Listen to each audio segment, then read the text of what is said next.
kind of performance with a normal muffler. That's all to do with the straight pipe. So we're gonna stick this son of a bitch in fucking probably in, I don't know what that is there, probably B1. We got this big fucking thing behind it here. We're gonna just step it out of the way. Hey guys, how's she going today? Well, I'm walking my swather here on the leash today. I got the 6000 hooked up. Obviously it's too cold out for him to even bother trying to start, but it needs engine and carburetor work anyways, so that's why it's going in the shop. And then we got to do a little bit of fabricating to put this hay header on completely and properly the right way.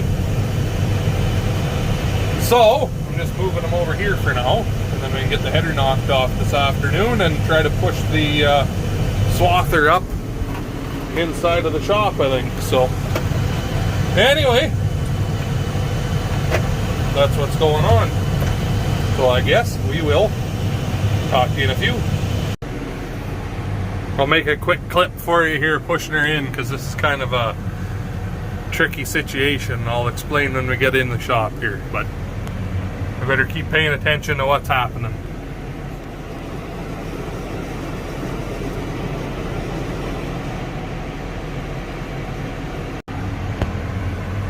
Look how slow we're creeping here in the old creeper gear.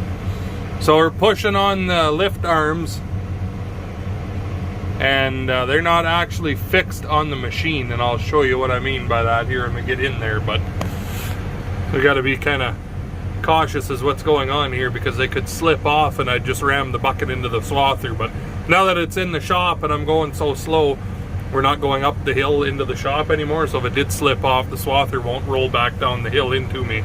So we're pretty much safe here now, I think. So anyway, I'll talk to you in the shop here in a few minutes. Well, it's the next day here. Night, whatever you want to call it. Next day after what? After it got pushed in here. Oh. So, said the motor died. It won't start, run, nothing, won't even pop anymore. Did a compression test and it's anywhere from 30 to 90, so that's a little less than ideal. So Dad's been working on it here. I had to go help buddy that bought that 5020 there. He had a front tire let go on him, so I brought him the spare because he was on the road. Dad was working on this and just about to lift the head off of it here, so see what we can find inside of there. Holes in pistons or rings all over the place, who fucking knows. Oh, we could have got Twan on. Yeah, I know Twan was here and we missed him because I had to leave. Oh well. Anyway, I will bring you back here in a minute.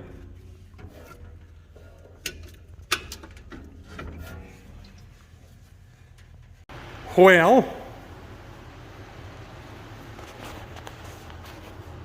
that one's really gross. That one's really gross. pretty wore out and tired. So we'll see what a guy does here. And do some phone calling around and see what parts are worth and what it's going to cost to get the head done. Maybe it'll be getting repowered. Time will tell. Anyway, look at that manifold. Typical Chrysler. Anyway. So is the guy with the Charger. Yeah, well, they're not cracked yet, so. Anyway. Talk to you tomorrow.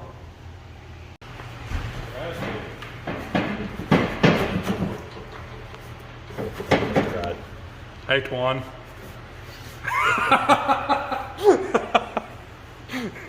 He can't help himself. He's a glutton for punishment. He hears there's a motor to work on and he shows up to start ridging reams. Reaming ridges? Something, right?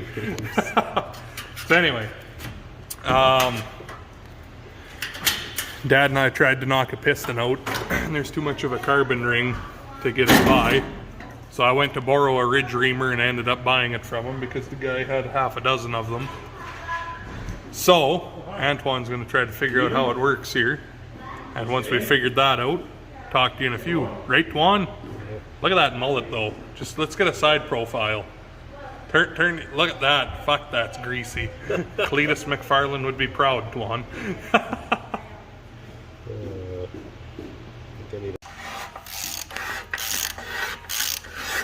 Get the concentration. He also looks at that hole like how Rob looks at a shaved beaver.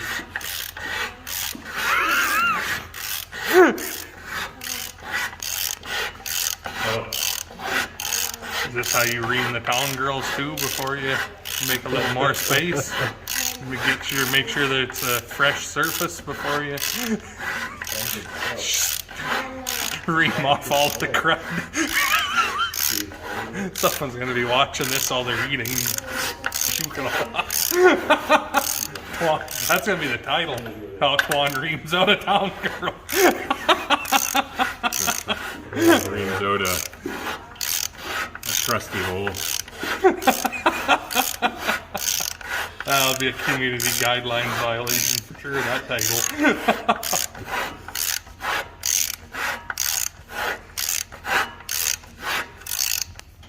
Smoking. A lot of crud in that, eh? Gross. Self-build compression. Oh, way up there, yeah. Guess it would. No point in rebuilding it, it's not worth it. Ready? Okay. Typically you shouldn't be able to just push pistons out with your thumbs, but that shows how factory original this engine is. Especially you can see the low profile oil rings there. Show them the low profile oil ring, Twan. Where? Note how it doesn't come out of the piston. That allows for higher RPM because there's less friction. Twan, do you think that might explain the 30 pounds of compression? Yeah? Factory. That's oil ring, not compression ring. Well, regardless. That's why we're in here, Twan.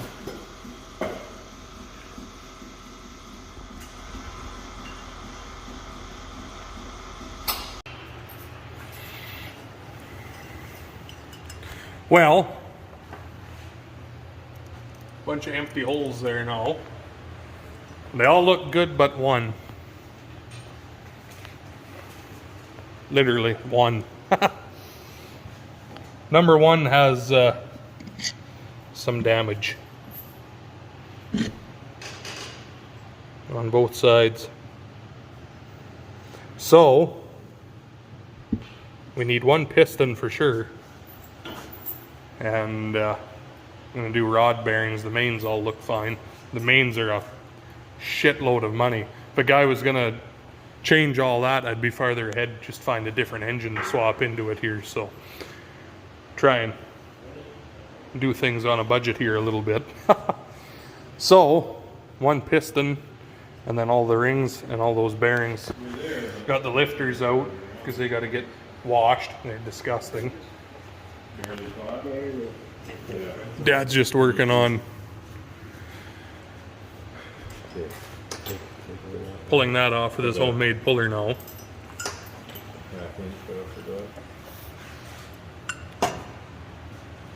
But anyway, bring you back in a minute.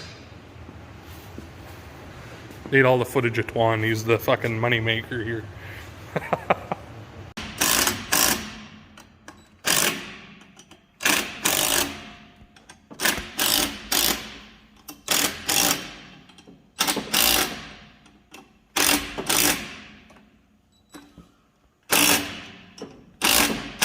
How are the threads?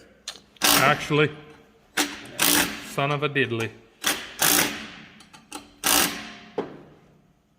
It's got a long ways to pull that fucker off of there. Not a tapered shaft, so.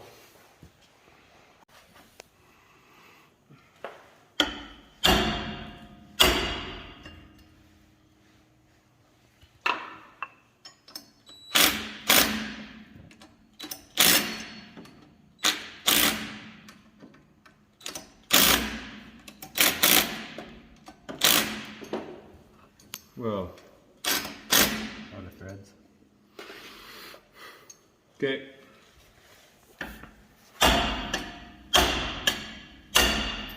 There it is.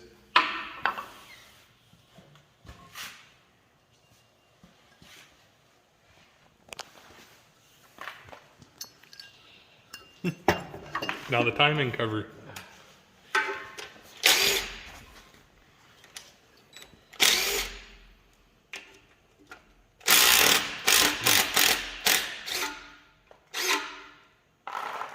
Oh, the antifreeze there.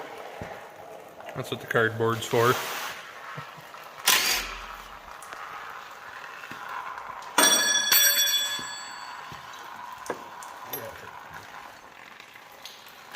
Set that fucker on the table.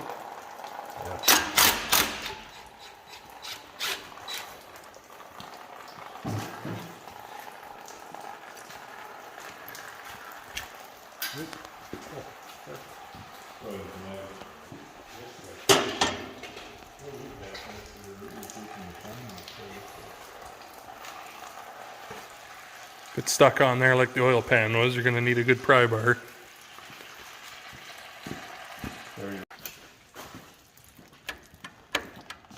That's Loose. good enough. Somewhat loose. Just a little bit. Too bad they don't have a tensioner on there. Isn't there some? Put a half link. Well, there we go. Tore right down, basically. So I guess tomorrow, work on ordering some parts for it, see what we can come up with. If anything, we made the motor a lot lighter to take out of there, so I think this is the biggest issue we were having, is this. How fucking war that is. But anyway, I guess. Hopefully you enjoyed the video. Got a little bit of fucking Twan for you. Right, Twan? Mm-hmm. He's got a break from cleaning oats there. So it got all oily instead of all itchy. Now the oat dust can stick better to you tomorrow. Yeah, that's what the antifreeze is for. Anyway, I guess. Thanks for watching. You hit the like button, comment, subscribe, all that good stuff. Got a DIY from Antoine there, how to ream a crusty hole. And we'll talk to you in the next one.